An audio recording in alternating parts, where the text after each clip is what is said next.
Hi hello ನಮಸ್ಕಾರ ಎಲ್ಲರಿಗೂ welcome back to my channel. ಎಲ್ಲರೂ ಹೆಂಗದ್ರಿ? ಆರಾಮದ್ರಿ? ನಾನು ಆರಾಮಿದ್ದೀನಿ ನೋಡಿರಿ. ನೀವೆಲ್ಲರೂ ಕೂಡ ಆರಾಮಿದ್ದೀರಿ ಅಂದ್ಕೊತೀನಿ. ಬರ್ರಿ ನನ್ನ ಮಂಗಳವಾರದ ಬ್ಲಾಗ್ನ ನಿಮ್ಮ ಜೊತೆ ಶೇರ್ ಮಾಡ್ತಾ ಇದ್ದೀನಿ. ಹಾಗೆ ವಿಡಿಯೋ ಇಷ್ಟ ಆದರೆ ಲೈಕ್, ಶೇರ್, ಕಮೆಂಟ್ ಮಾಡೋದನ್ನು ಮರಿಬೇಡಿ. ಆದಷ್ಟು ವಿಡಿಯೋನ ಫ್ರೆಂಡ್ಸ್ ಆ್ಯಂಡ್ ಫ್ಯಾಮಿಲಿಗೆ ಶೇರ್ ಮಾಡಿರಿ. ಹಾಗೆಲ್ಲ ಯಾರೆಲ್ಲ ನನ್ನ ಚಾನಲ್ನ ಹೊಸದಾಗಿ ನೋಡ್ತಾ ಇದ್ದರೆ ಸಬ್ಸ್ಕ್ರೈಬ್ ಮಾಡ್ಕೊಂಡು ನೋಡಿ, ಸಪೋರ್ಟ್ ಮಾಡಿ. ಬರ್ರಿ, ಇದು ನನ್ನ ಮಂಗಳವಾರದ ಬ್ಲಾಗ್ ಆಗಿರ್ತದೆ. ನೋಡ್ತಾ ಇರ್ಬೋದು, ಬೆಳಗ್ಗೆನೇ ಎದ್ದು ಕಸ ಹಾಗೆ ನೆಲ ಎಲ್ಲ ಬಂಡೆ ಎಲ್ಲ ಒರೆಸ್ಕೊಂಡು ರಂಗೋಲಿ ಹಾಕ್ತಾಯಿದ್ದೀನಿ. ಇದು ನನ್ನ ಡೈಲಿ ದಿನಚರಿ ಆಗಿರ್ತದೆ ನೋಡ್ರಿ. ನನಗೇನು ಅಷ್ಟೊಂದು ಚೆನ್ನಾಗಿ ರಂಗೋಲಿ ಬಿಡೋಕೆ ಬರೋಂಗಿಲ್ಲ, ಅಷ್ಟೇ ಮಾಮೂಲಿ ಆಗಿಬಿಡ್ತೀನಿ. ಚಿಕ್ಕಿ ರಂಗೋಲಿ ಅಂತೂ ಬರೋದೇ ಇಲ್ಲ, ಯಾಕಂದರೆ ಅವು ನೆನಪಿರಂಗಿಲ್ಲ ನನಗೆ. ಹಂಗಾಗಿ ನಾನು ಸಿಂಪಲ್ಲಾಗಿ ರಂಗೋಲಿನ ಹಾಕ್ತಾಯಿದ್ದೀನಿ. ಹಾಗೆ ಬೆಳಗ್ಗೆ ನಮ್ಮ ಗಿಡ್ಡಿಗೆ ಏನಾದರೂ ಕೊಡಬೇಕು ತಿನ್ನೋಕೆ, ಹಶ್ವಾಗಿರ್ತದೆ ಅವನಿಗೆ, ಕಾಯ್ಕೊಂಡು ಕುಂತಿರ್ತಾನೆ ಏನಾದರೂ ಕೊಡ್ತಾರಂತ. ನಮ್ಮ ಮನೆಯವರು ಬಿಸ್ಕೆಟು ಇಲ್ಲ, ಇವನಿಗೆ ಟ್ಯಾಬ್ಲೆಟ್ ಹಾಕ್ಬೇಕಾಯಿತು, ಯಾಕಂದರೆ ಮೈಯೆಲ್ಲ ಕೆರ್ಕೊಳಕತ್ತಿದ್ನ. ಹಂಗಾಗಿ ಟ್ಯಾಬ್ಲೆಟ್ ಹಾಕಬೇಕಾಗಿತ್ತು. ಮಾಮೂಲಿ ಟ್ಯಾಬ್ಲೆಟ್ ಕೊಟ್ಟರೆ ತಿನ್ನಂಗಿಲ್ಲ, ಇದೇ ಥರ ಕೇಕಲ್ಲಿ ಟ್ಯಾಬ್ಲೆಟ್ ಇಟ್ಟರೂ ಸಹ ತಿನ್ನಂಗಿಲ್ಲ. ಅವನಿಗೆ ಡೌಟು ಏನಾದರೂ ಕೊಟ್ಬಿಡ್ತಾರಂತ. ಇಲ್ಲಿನೂ ಮೂಸಿ ನೋಡ್ತಾ ಇದ್ದಾನೆ, ಇದರಲ್ಲಿ ಟ್ಯಾಬ್ಲೆಟ್ ಇಟ್ಟಿದ್ದು ನಾನು, ಆದ್ರೂ ಮೂಸಿ ನೋಡಕತ್ತಾನ. ತಿನ್ಲೋ ಬೇಡ ಅಂತ. ಅದು ಸಣ್ಣ ಸಣ್ಣ ಪೀಸ್ ಮಾಡಿ ಹಾಕಿ ನಾನು, ಆದ್ರೂ ಅದನ್ನು ಬಾಯಲ್ಲಿ ಇದು ಮಾಡಿಬಿಟ್ಟು ತೆಗೆದು ಅದನ್ನು ಕೇಕ್ ಅಷ್ಟೇ ತಿಂತಾನೆ. ಅಷ್ಟು ಶಾರ್ಪ್ ಮೈಂಡ್ ಇವಂದು. ಯಾಕಂದರೆ ಅವನಿಗೆ ಗೊತ್ತಿಲ್ಲಾರ್ದಂಗೂ ಅವನಿಗೆ ಡೌಟ್ ಬರ್ತದೆ. ಓಜನದಲ್ಲಿ ಏನು ಮನುಷ್ಯ ಇರೋಂಗಿಲ್ಲ, ಅದು ಗುಣ ಕೊಟ್ಟರೆ ಡೌಟ್ ಬರ್ತದೆ ಅವನಿಗೆ. ಈ ಥರ ಟ್ಯಾಬ್ಲೆಟ್ ಕೊಡಬಾರ್ದು, ಔಷಧಿ ಆಗಬಾರ್ದು ಅವನಿಗೆ. ಆದರೂ ಮೈಯೆಲ್ಲ ಕೆರ್ಕೊತಿರ್ತಾನಲ್ಲ, ಹಂಗಾಗಿ ಟ್ಯಾಬ್ಲೆಟ್ ಹಾಕಿದ್ದೀನಿ ಇದರಲ್ಲಿ. ಅದು ಒಳಗಡೆ ಹಾಕಿದ್ದೀನಿ, ನೋಡ್ತಾ ಇರ್ಬೋದು. ಟ್ಯಾಬ್ಲೆಟ್ ಹೆಂಗೆ ಹೊರಗೆ ತಂದು ಬರೀ ಕೇಕ್ ಅಷ್ಟೇ ಹೆಂಗೆ ತಿಂತಾನಂತ. ಟ್ಯಾಬ್ಲೆಟ್ ಇಟ್ಟದ್ದು ಮುಟ್ಟಂಗಿಲ್ಲ ಮೊದಲೇ. ಮಾತು ಅಷ್ಟು ಜಾಣ ಇದ್ದಾನ ನಮ್ಮ ಅರ್ಜುನ. ನಾವು ಏನೇ ಹೇಳಿದ್ರೆ ಅವನಿಗೆ ಡೌಟ್ ಬಂದುಬಿಡ್ತದೆ. ಏನಾದರೂ ಈ ಥರ ಕೇಕ್ ಏನಾರು ಬೆಳಿಗ್ಗೆ ಕೊಟ್ಬಿಟ್ರೆ, ಯಾಕಂದರೆ ಬಿಸ್ಕೆಟ್ ಅಷ್ಟೇ ತಿಂತಾನೆ ನಾವು ಬೆಳಿಗ್ಗೆ. ಈ ಥರ ಕೇಕ್ನಾಗ ಬೆಳಗ್ಗೆ ಕೊಟ್ಟಾರಂದರೆ ಏನೋ ಹಾಕಿ ಕೊಡ್ತಾರೆ ನನಗಂತ ಡೌಟು. ಇಲ್ಲಿ ನೋಡ್ತಾ ಇರ್ಬೋದು, ಅರ್ಧ ಟ್ಯಾಬ್ಲೆಟ್ ಅಷ್ಟೇ ತೊಗೊಂಡ ನಾವು, ಅಂದರೆ ಪುಡಿ ಆಗಿತ್ತದು. ಸ್ವಲ್ಪ ಒಂದು ಪೀಸ್ ಇದ್ದಿದ್ದೆಲ್ಲ ಹೊರಗಡೆ ಹಾಕ್ಯಾನ, ಅದು ಗೊತ್ತಾಗ್ಬಿಡ್ತು ಅವನಿಗೆ. ಆದರೂ ಕೇಕ್ ತಿನ್ನೋದು ಬಿಡೋಂಗಿಲ್ಲ, ಅವ್ನಿಗಿಷ್ಟ ಕಪ್ ಕೇಕು. ನಾವು ಹಂಗಾಗಿ ಅವ್ನು ಕಪ್ ಕೇಕ್ ತಿಂತಾನಂತ ಹೇಳ್ಬಿಟ್ಟೆ ಏನಾದರೂ ಟ್ಯಾಬ್ಲೆಟ್ ಹಾಕ್ಬೇಕಂದ್ರೆ ಕಪ್ ಕೇಕ್ ತರ್ತೀವಿ. ನಮ್ಮ ಅರ್ಜುನ ಅಂತೂ ಅಷ್ಟು ಶಾಣೆ, ಅಷ್ಟು ಶಾರ್ಪ್ ಮೈಂಡ್ ಐತೆ ಅವ್ನಿಗೆ. ಅದು ತಿನ್ನಬಾರ್ದು ಅಂತಂದೇ. ಇವಾಗ ಕಸ್ಕೊಳಕ್ಕೆ ಹೋದ್ರೆ ಸುಮ್ಮನೆ ಬಿಡೋಂಗಿಲ್ಲ, ಮತ್ತೆ ಗುರ್ರ ಅಂತ ನಿಂತ್ಬಿಡ್ತಾನೆ. ಅದರಲ್ಲೂ ನಾನು ಕೂಡ ಅಂದರೆ ಜಗಳಕ್ಕೆ ಮೊದಲೇ ಬರ್ತಾನೆ. ಹಂಗಾಗಿ ಇರಲಿ ತಿನ್ನಲಿ ಅಂತ ಸುಮ್ಮನೆ ಅದೇ. ಅಷ್ಟೊತ್ತಿಗೆ ಈ ಗಾಡಿ ಬಂತು. ಸ್ಕೂಲು ಇನ್ಮೇಲೆ ಸ್ಟಾರ್ಟ್ ಆಗ್ತಾವಲ್ಲ, ಹಂಗಾಗಿ ಕುರ್ಕುರೆ, ಸ್ವೀಟ್ಸು, ಚಾಕ್ಲೇಟು ಮತ್ತು ಚಕ್ಲಿ ಈ ಥರ ಎಲ್ಲ ತೊಗೊಂಡು ಹಳ್ಳಿಗಳಾಗಿ ಬರ್ತಾರೆ. ಈ ಥರ ವ್ಯಾನ್ ತೊಗೊಂಡು ಅಂತಲ್ಲಿ ತೊಗೊತೀವಿ, ಯಾಕಂದರೆ ಹೋಗೋಕ್ಕಾಗಿಲ್ಲಲ್ಲ ಸಿಟಿಗೆ. ಒಂದೊಂದು ಸಲ ಹೋದಾಗ ತರ್ತೀವಿ, ಆದರೆ ಹಳ್ಳಿಗಳಾಗಿ ಬರ್ತಾರೆ ಇವರು, ವಾರದಾಗ 2 ಸಲ ಹಿಂಗೆ ಬರ್ತಾರೆ. ಹಂಗಾಗಿ ಅವ್ರ ಹತ್ರನೇ ತೊಗೊತೀವಿ. ನಮ್ಮ ಅರ್ಜುನ ನೋಡ್ರಿ, ನಾನು ನಮ್ಮ ಮನೆಯವರು ಹೊರಗಡೆ ಹೋಗಿವಿ, ಅಂದರೆ ಗೇಟ್ ದಟ್ಟ ಇದೀವಲ್ಲ, ಹಂಗಾಗಿ ನಮ್ಮನ್ನು ಕಾಯ್ಕೊತ ಗೇಟ್ ಹತ್ರನೇ ಕುಂತಾನ. ಮತ್ತು ಇವೆಲ್ಲ ಮಾಲೆಲ್ಲ ತೊಗೊಂಡ್ಮೇಲೆ ಏನು ತೊಗೊಂಡಾರ ಇವರು, ನನಗೆ ತಿನ್ನೋಕೆ ಏನಾದರೂ ಐತೇನು ಇದ್ರಾಗ ಅಂತ ಚೆಕ್ ಮಾಡಾಕತ್ತಾನ. ಅವ್ನಿಗೆ ಏನಾದರೂ ಈ ಥರ ಇದ್ದರೆ ಇಲ್ಲ ಚಾಕ್ಲೇಟು ಕೊಡಬೇಕು. ನಾವು ಕೂಡ ಅಂಗಡಿಗೆ ಅಂತ ಇಷ್ಟೆಲ್ಲ ಐಟಮ್ಸ್ನ ತೊಗೊಂಡ್ವಿ, ಅದನ್ನೆಲ್ಲ ಹಾಕಬೇಕು. ಅಷ್ಟೊತ್ತಿಗೆ ಮನ್ಯಾಗ ಬಂದೆ ನಾನು, ನಮ್ಮ ಮನೆಯವ್ರು ಬಂದ್ರಲ್ಲ, ಹಂಗಾಗಿ ಮನ್ಯಾಗ ಬಂದು ಮತ್ತು ನಾನು ಇಲ್ಲಿ ತುಳಸಿ ಮತ್ತು ಕರಿಬೇವು ಹಾಕಿ ನೀರನ್ನ ಕುದಿಸಿ ಅದನ್ನು ಕುಡಿತೀವಿ. ಇಲ್ಲಿ ನಿತ್ಯ ಪುಷ್ಪ ಅಂತಾರಲ್ಲ, ಅದರ ಹೂವು ಮತ್ತು ಎಲೆ, ಕರಿಬೇವು ಮತ್ತು ತುಳಸಿ ಇವನ್ನೆಲ್ಲ ಸೇರಿಸಿ ಕುದಿಸಿ, ನಾನೊಂದು ಸಣ್ಣ ಗ್ಲಾಸು, ನಮ್ಮ ಮನೆಯವರು ಒಂದು 10 ನಿಮಿಷ ಕುದಿಸಿ ಅದಾದಮೇಲೆ ಅದನ್ನು ಕುಡಿತೀವಿ ಇಬ್ಬರು ಕೂಡ. ಬೆಳಗ್ಗೆ ಚಹಾ ಕುಡಿಯೋದು ಬಿಟ್ಬಿಟ್ಟಿವಿ ಸದ್ಯ. ಇವಾಗ ನಾನೇ ಜಾಸ್ತಿ ಚಹಾ ಕುಡಿಯೋದು, ಆದರೆ ನಮ್ಮ ಮನೆಯವರಿಗೋಸ್ಕರ ಇದೆಲ್ಲ ಒಂದು 10 ನಿಮಿಷ ಕುದಿಸಿ ಆದಮೇಲೆ ಸ್ವಲ್ಪ ಬೆಲ್ಲ ಹಾಕ್ತೀನಿ, ಯಾಕಂದರೆ ಟೇಸ್ಟ್ ಬರಲಿ ಅಂತ. ಸ್ವಲ್ಪನೇ ಹಾಕ್ತೀನಿ, ಭಾಳ ಹಾಕೋಂಗಿಲ್ಲ, ಯಾಕಂದರೆ ಎಲ್ಲ ಸೇರಿಸಿರ್ತೀವಲ್ಲ, ಅದು ಸ್ಮೆಲ್ಲು ಒಂದೊಂದು ಕೈ ಕೂಡ ಇರ್ತದೆ. ಹಾಗಾಗಿ ಸ್ವಲ್ಪ ಬೆಲ್ಲ ಹಾಕ್ತೀನಿ. ಇಲ್ಲಿ ನೋಡ್ತಾ ಇರ್ಬೋದು ಯಾವ ಕಲರ್ ಬಂದಿದೆ. ಒಂದು 10 ನಿಮಿಷ ಕುದಿಸೋಕೆ ಇಟ್ಟಿದ್ದೆ ನಾನು, ಈ ಕಲರ್ ಬಂದದ. ಇದ್ರಾಗೇನು ಚಾಪುಡಿ ಏನು ಹಾಕಿಲ್ಲ ನಾನು, ಬರೀ ತುಳಸಿ, ನಿತ್ಯ ಪುಷ್ಪದ ಎಲೆ ಮತ್ತು ಹೂವು, ಕರಿಬೇವು ಹಾಕ್ತೀನಿ ಸ್ವಲ್ಪ, ಮತ್ತು ತುಳಸಿ ದಳ ಇಷ್ಟು ಹಾಕಿ ಕುದಿಸಿ ಅದಾದಮೇಲೆ ನಮ್ಮ ಮನೆಯವ್ರಿಗೆ ಹೋಗಿ ಫಸ್ಟು ಒಂದು 10 ನಿಮಿಷ ಕುಂತ್ಕೊಂಡು ಕುಡಿದು ಒಂದು 10 ನಿಮಿಷ ಮಾತಾಡಿ ಅದಾದಮೇಲೆ ಅಡುಗೆ ಕೆಲಸಕ್ಕೆ ಬರ್ತೀನಿ. ನಮ್ಮ ಮನೆಯವ್ರು ಇದ್ದರೆ ನನಗೆ ಸ್ವಲ್ಪ ಅಂಗಡಿಯಲ್ಲಿ ಹೋಗಿ ಕುಂದಿರ್ತಾರೆ ಅವರು. ನಾನು ಮನೆಯಲ್ಲಿ ಏನಾದರೂ ಕೆಲಸ ಮಾಡ್ಕೋಬೋದು. ಇಲ್ಲ ಅಂದ್ರೆಗಿನ ಅಲ್ಲಿ ಹೋಗೋದು ಇಲ್ಲಿ ಬರೋದು ಆಗಿಬಿಡ್ತದೆ. ಕೆಲಸ ಮಾಡೋಕೆ ಆಗಂಗಿಲ್ಲ. ಮತ್ತು ಕರಿತಿರ್ತಾರೆ ಬರ್ರಿ ಅಂತ. ಯಾವ ಕೆಲಸನೂ ಆಗಂಗಿಲ್ಲ. ಹಂಗಾಗಿ ನಮ್ಮ ಮನೆಯವ್ರಿದ್ದರೆ ನಡೀತದೆ. ಇಲ್ಲಿ ನಮ್ಮ ಅರ್ಜುನ ಬಂದು ನೋಡ್ರಿ, ನಾನು ಇದೆಲ್ಲ ತೊಗೊಂಡು ಬಂದಗಳು ಚಹಾ ತೊಗೊಂಬಂದಾಳ ಅಂತ ಬಂದಾನವ.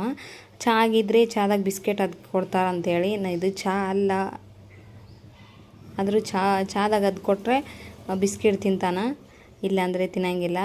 ಅದು ಮೂಸ್ ನೋಡ್ತಾನೆ, ತಿಂದಲೋ ಬೇಡ ಅಂತ. ಇಲ್ಲಿ ಕಾಯ್ಕೊಂತ ಕುಂತಾನ ನಮ್ಮ ಜೊತೆ. ಏನದು ಇವಾಗ ನಾವೇನಾದರೂ ತಿಂದರೆ ಅವನಿಗೆ ಏನಾದರೂ ಕೊಡಬೇಕು. ಇಲ್ಲ ನಾವು ಕೊಡೋಕತ್ತೀವಲ್ಲ ಅವನಿಗೂ ಏನಾದರೂ ತಿನ್ನಕ್ಕೆ ಬೇಕು. ಈ ಥರ ಕೆರ್ಕೊಳೋದಕ್ಕೆ ಟ್ಯಾಬ್ಲೆಟ್ ಹಾಕಿತ್ತು ಕೇಕಲ್ಲಿ. ಆಮೇಲೆ ಸ್ನಾನ ಮಾಡಿ ಪೂಜೆ ಕೂಡ ಮಾಡಿದೆ. ಇಲ್ಲಿ ಲೈಟ್ ಇಲ್ಲ, ಹಂಗಾಗಿ ಕತ್ಲ ಬರಾಕತ್ತದ. ಆದರೆ ಬೆಳಕು ಐತಿ, ಕಾಣ್ತದ, ಆದರೆ ಫೋನಲ್ಲಿ ಕಾಣ್ತಾ ಇಲ್ಲ. ಅದಾದಮೇಲೆ ನಾಷ್ಟ ಕೂಡ ಮಾಡಿದೆ. ಇವತ್ತು ಶಾವಿಗೆ ಉಪ್ಪಿಟ್ಟು ಮಾಡಿದ್ದೆ. ನನ್ನ ಫೇವ್ರೇಟ್ ಶಾವಿಗೆ ಉಪ್ಪಿಟ್ಟು. ಭಾಳ ದಿನ ಆಯಿತು ಮಾಡಿರಲಿಲ್ಲ ಅಂಥೇಳಿ ಶಾವಿಗೆ ಉಪ್ಪಿಟ್ಟು ಮಾಡಿ ನಾನು ಕೂಡ ಇವತ್ತು ತಲೆ ಸ್ನಾನ ಮಾಡಿದ್ದೆ. ತಲೆ ಸ್ನಾನ ಆದರೆ ನನ್ನ ಕೂದಲೆಲ್ಲ ಇದಾಗ್ಬಿಡ್ತು. ಹಂಗಾಗಿ ಒಂದು ಅರ್ಧ ಗಂಟೆ ಈ ಥರ ನಾನು ಟವಲ್ ತೆಗಿಯೋದಿಲ್ಲ, ಯಾಕಂದ್ರೆ ಕೂದಲೆಲ್ಲ ಬಿದ್ದುಬಿಡ್ತಾವೆ, ಜಾಸ್ತಿ ಉದುರ್ತಾವೆ ಅದರಲ್ಲಿ. ಹಂಗಾಗಿ ನಾನು ಊಟ ಮಾಡೋದು ಇಷ್ಟೆಲ್ಲ ಆಗತ್ತನ ಟವಲ್ ಬಿಚ್ಚಂಗಿಲ್ಲ. ಚೆನ್ನಾಗಾಗತ್ತೆ ಅಂತ ಹೇಳಿದ್ರು ನಮ್ಮ ಮನೆಯವರು. ನಾನು ತಿಂದು ನೋಡಿದೆ. ಸ್ವಲ್ಪ ಉಪ್ಪು ಜಾಸ್ತಿ ಆಗಿತ್ತು, ಯಾಕಂದರೆ ಶಾವಿಗೆ ಸ್ವಲ್ಪ ಹಾಕಿದ್ನಿ, ಯಾಕಂದರೆ ರೈಸ್ ಐತೇಳಿ ಅದನ್ನ ಅಂಥೇಳಿ ಚಿತ್ರಾನ್ನ ಕಲಿಸ್ಕೊಂಡ್ರೆ ಆಯ್ತಂತು. ಅದಾದಮೇಲೆ ನಾನು ಕೂಡ ಅಂಗಡಿಯಲ್ಲಿ ಬಂದೆ. ನಮ್ಮ ಮನೆಯವರು ಕಾರ್ ಬಿಟ್ಟು ಬರ್ತೀನಿ ಅಂತ ಆ ಕಡೆ ಮನೆಗೆ ಹೋದರು. ನಾನು ಅಂಗಡಿಯಲ್ಲಿ ಬಂದೆ. ರೊಕ್ಕ ಎತ್ತೋರು ಬರ್ತಿರ್ತಾರೆ, ಇಲ್ಲ ಸ್ಕೂಲು ಚಾಲು ಆಗ್ತದೆ, ಸ್ಕೂಲ್ ಮಕ್ಕಳು ಬರ್ತಿರ್ತಾರಲ್ಲ, ಅಂಗಡಿಯಲ್ಲೇ ಇರ್ಬೇಕು. ಇಲ್ಲಾಂದ್ರೆ ಮನೆಯಾಗಿದ್ರಿಗಿನ ಮನೆಯಾಗ ಅಂಗಡಿಯಾಗ ತಿರ್ಗಾಗ ಆಗ್ಬಿಡ್ತದೆ. ಹಂಗಾಗಿ ನಾಷ್ಟ ಕೂಡ ಆಗಿತ್ತಲ್ಲ, ಹಂಗಾಗಿ ನಾನು ಅಂಗಡಿಯಲ್ಲಿ ಬಂದು ಕುಂತೆ. ಅದಾದಮೇಲೆ ನಾನು ರೆಡಿಯಾಗಿ ನಮ್ಮೂರ ಕಡೆ ಹೊಂಟಿ ನೋಡ್ರಿ. ಭಾಳ ದಿನ ಆಗಿತ್ತು ಅಮ್ಮ ಊರಿಗೆ ಹೋಗಿದ್ದು. ನಾನು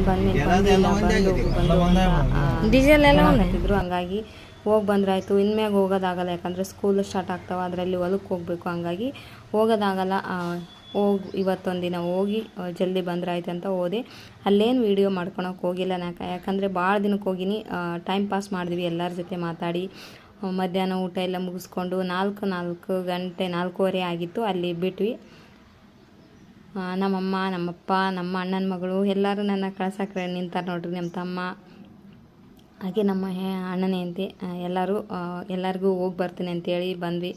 ಆದರೂ ತವ್ರ ಮನೆಯಿಂದ ಬರುವಾಗ ಒಂಥರ ಬೇಜಾರು. ಆದರೂ ನಕ್ಕೊಂತ ಬಂದೇನೆ, ಯಾಕಂದರೆ ದೂರ ಇಲ್ಲ, ನೆನೆಸ್ಕೊಂಡು ಹೋಗ್ಬೋದು. ಆದ್ರೂ ಮನ್ಸಿಗೆ ಬೇಜಾರು ಇದ್ದೇ ಇರ್ತದೆ.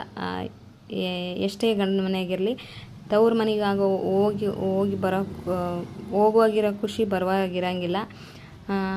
ಅದಾದಮೇಲೆ ನಾನು ನಮ್ಮ ಮನೆಯವ್ರು ಬಂದ್ವಿ, ಯಾಕಂದರೆ ಸಿಕ್ಕಾಪಟ್ಟೆ ಬಿಸಿಲಿತ್ತು. ಹಂಗಾಗಿ ಕಾರ್ ತೊಗೊಂಡೋದ್ವಿ. ಹಂಗೆ ನಾವು ಬರೋ ಮುಂದೆ ನಾನು ಓದಿದ ಸ್ಕೂಲು, ಅಂದರೆ 7th ರಿಂದ 10th ಓದಿದಂಥ ಸ್ಕೂಲು ಇತ್ತು. ಅಲ್ಲಿ ದೇವಸ್ಥಾನ ಇತ್ತು, ಅಮರೇಶ್ವರ ಅಂತೇಳಿ. ಅದು ನೆನಪಾಯಿತು. ಅಲ್ಲಿಗೆ ಹೋದಂಗೆಲ್ಲ ಮೆಮೊರೀಸ್ ಹೇಳ್ತಾ ಇರ್ತೀನಿ ನಮ್ಮ ಮನೆಯವ್ರಿಗೆ. ಇದೇ ಸ್ಕೂಲು ನಾವು ಹೋಗ್ತಾ ಇರೋದು, ಹೀಗೆ ನಡ್ಕೊತ ಹೋಗ್ತಾಯಿದ್ವಿ. ಯಾಕಂದರೆ ಬಸ್ ಇದ್ದಿಲ್ಲ ಅವಾಗ, ಬಸ್ ಫೆಸಿಲಿಟಿ ಇದ್ದಿಲ್ಲ, ರೋಡ್ ಸರಿಗಿದ್ದಿಲ್ಲ. ಹಂಗಾಗಿ ಬಸ್ ಬರ್ತಾ ಇರಲಿಲ್ಲ. ಡೈಲಿ ನಡ್ಕೊಂಡು ಹೋಗ್ತಿದ್ವಿ. 7-8 ಕಿಲೋಮೀಟ್ರ್, ಅಂದರೆ ಹೋಗ್ತಾ 8 ಕಿಲೋಮೀಟ್ರು, ಬರ್ತಾ 8 ಕಿಲೋಮೀಟ್ರು ನಡ್ಕೊಂಡೇ ಹೋಗ್ತಾಯಿದ್ವಿ. ಇದೇ ನೋಡಿರಿ ನಾವು ಓದಿದ ಸ್ಕೂಲು. ಇವಾಗ ಇಂಪ್ರೂವ್ ಎಲ್ಲ ಆಗಿದೆ. ಇಷ್ಟು ಇರಲಿಲ್ಲ, ಇಷ್ಟು ಕಟ್ಟಿದ್ದಿರಲಿಲ್ಲ ಅವಾಗ. ಸಿಂಗಲ್ ಇದ್ದವು, ಆ ಕಡೆ ಇದಾವೆ. ಇವೆಲ್ಲ ಹೊಸ್ದಾಗಿ ಆದ ಸ್ಕೂಲು ಇವೆಲ್ಲ. ನಾವೆಲ್ಲ ನಡ್ಕೊಂಡು ಬರ್ತಾಯಿದ್ವಿ. ಹಾಗೆ ಇಲ್ಲಿ ಅಮರೇಶ್ವರ ಅಂತ, ಸಣ್ಣ ಅಮರಯ್ಯ ಅಂತಾರೆ, ಅಡವಿ ಅಮರೇಶ್ವರ ಅಂತಲೂ ಅಂತಾರೆ. ಇದೇ ನಾನು ಓದಿದ ಸ್ಕೂಲು ಅಂತೇಳಿ ತುಂಬ ಖುಷಿ ಆಗ್ತದೆ, ಹೆಮ್ಮೆನೂ ಆಗ್ತದೆ. ಭಾಳ ಯಾವಾಗೋ ಜಾತ್ರೆ ಇಲ್ಲ ಮದ್ವೆ ಇದ್ದಾಗ ಇಲ್ಲಿಗೆ ಬರ್ತಿರ್ತೀವಿ. ಒಂದು ಮೆಮೊರಿಬಲ್. ಇವಾಗೆಲ್ಲ ತುಂಬ ಇಂಪ್ರೂವ್ ಆಗಿದೆ. ನಾವು ಸ್ಕೂಲ್ ಹೋಗೋ ಮುಂದೆ ಇವೆಲ್ಲ ಸಣ್ಣ ಇನ್ನು ತೆಂಗಿನ ಗಿಡ ಇರಲಿಲ್ಲ, ಏನು ಹಾಕಿರಲಿಲ್ಲ. ಅದೊಂದು ಹಾಲ್ ಅಂದೇ ಇತ್ತು. ಹಾಗೆ ಇದೆಲ್ಲ ಹೊಸ್ದಾಗಿ ಮಾಡಿದ್ದಾರೆ, ತುಂಬ ಚೆನ್ನಾಗಿ ಇಂಪ್ರೂವ್ ಮಾಡಿದ್ದಾರೆ. ಹೋದಾಗೆಲ್ಲ ಒಂದು ಮೆಮೊರಿ ಇರ್ತದೆ ನೋಡ್ರಿ. ಯಾಕಂದರೆ ಬಸ್ ಅದಾದಮೇಲೆ ನಾವೊಂದು 3 ವರ್ಷ ಹಿಂಗೆ ನಡೆದ್ವಿ. ಅದಕ್ಕಿಂತ ಮುಂಚೆಗೆ ನಾವು ಬಸ್ಸಿಗೋಸ್ಕರ ಕಾಯ್ಕೊತ ಕುಂದಿರ್ತಿದ್ವಿ ಈ ಗುಡಿ ಮುಂದೆ. ಇದೆಲ್ಲ ಇರಲಿಲ್ಲ, ಕಲಿಸಿಲ್ಲ, ಗುಡಿ ಇರಲಿಲ್ಲ. ಇದೇನು ಮಂಟಪ ಐತಲ್ಲ ಇಲ್ಲಿ, ಇದು ತುಂಬ ಎತ್ತರ ಮಾಡ್ಯಾರ. ಇಲ್ಲೆಲ್ಲ ಹುಡ್ರು ಸುತ್ತ ಕುಂದಿರ್ತಾ ಇದ್ವಿ, ನಡಬರ್ಕೆಲ್ಲ ಬಿಟ್ಟು ಇಲ್ಲೆಲ್ಲ ಬಸ್ಗೆ ಕಾಯ್ಕೊಂತ ಕುಂದಿರ್ತಿದ್ವಿ. ಅದೆಲ್ಲ ನಾನು ಹೇಳಿದೆ ನಮ್ಮ ಮನೆಯವರಿಗೆ. ಅದೊಂದು ಮೆಮೊರಿಬಲ್ ಮೂಮೆಂಟ್ ಅಂತಲೇ ಹೇಳ್ಬೋದು. School life